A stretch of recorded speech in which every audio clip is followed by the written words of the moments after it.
அனைவருக்கும் வணக்கம். நான் அட்சய மரக்கட்டளை தலைவர் நவீன்குமார். நம்ம அட்சய மரக்கட்டளை மூலமா கடந்த 2014ஆம் ஆண்டு முதல் இது நாள் வரையிலும் சாலையோரங்கள் இருக்கக்கூடிய நிறைய யாசகர்கள், மணல்ல பாதிக்கப்பட்டவங்க, ஆதரவற்ற நபர்கள், இவங்களை மீட்டெடுத்து மறுவாழ்க்கை நம்ம கொடுத்துட்டு இருந்தோம். இது நாள் வரையிலும் 1250 நபர்களுக்கு மேல நாங்க மீட்டு மறுவாழ்க்கை கொடுத்திருக்கோம். இதற்காக ஈரோட்டில் நம்ம காப்பகமும் நடத்தி வந்துகிட்டு இருக்கோம். எல்லா மக்களோட உதவிகளால ஒரு இடம் எங்களால வாங்க முடிஞ்சது. இப்போ அந்த இடத்துல நாங்க ஒரு மிகப்பெரிய ஒரு காப்பகம் யாசகர்களுக்காக பர்டிகுலரா அவங்களுக்காக நம்ம கட்டுறதுக்கு ஒரு மிகப்பெரிய முயற்சி எடுத்திருக்கோம். அதுல நாங்க நிறைய மீட்டு வரக்கூடிய நிறைய நபர்களை தனித்தனியா பிரிச்சு வைக்கணுங்கிறதுக்காக தனியா அதுலயே ஒரு முதியோர் இல்லம், அதுலயே ஒரு மணல்ல காப்பகம், அங்கேயே ஒரு ஆதரவற்றோருக்கான இல்லம், அது மட்டும் இல்லாம யாசகர்களுக்கான ஒரு மறுவாழ்வு இல்லம், இது எல்லாமே அங்கேயே நம்ம உருவாக்குறதுக்கான ஒரு முயற்சிகள் எடுத்திருக்கோம்.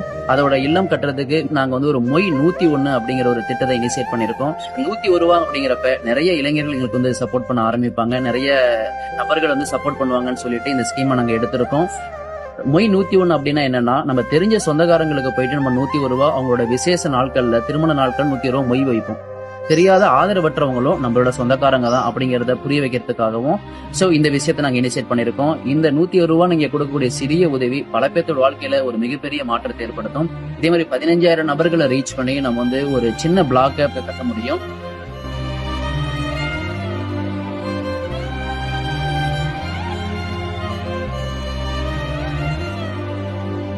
இப்ப 101 ரூபாங்கிறது நீங்க தனிப்பட்ட முறையிலையும் பண்ணலாம், இல்ல உங்க குடும்பத்துல 5 பேர் இருந்தா 505 ரூபா பண்ணலாம், இல்ல 10 பேர் இருந்தா 1010 ரூபா கூட பண்ணலாம். உங்களோட நண்பர்களுக்கும், உங்களோட ரிலேட்டிவ்ஸ்க்கும், உங்களோட ஃப்ரெண்ட்ஸ் எல்லாத்துக்குமே இதை பத்தி ஷேர் பண்ணுங்க. அவங்களோட வாட்ஸ்அப், உங்களோட இன்ஸ்டா எல்லாத்துலயுமே இதை பத்தி ஷேர் பண்ண சொல்லி ஹெல்ப் பண்ணி கொடுங்க. பல ஆதரவற்றவங்க, சுருங்கிய தோல் உள்ளவங்க, நிறைய நடுங்கிய கைகளுக்கு ஆதரவா எப்போதுமே நம்ம இருப்போம் அப்படிங்கறத நம்ம காமிக்கணும். யாசகமற்ற ஒரு தேசத்தை நம்ம உருவாக்குவோம்.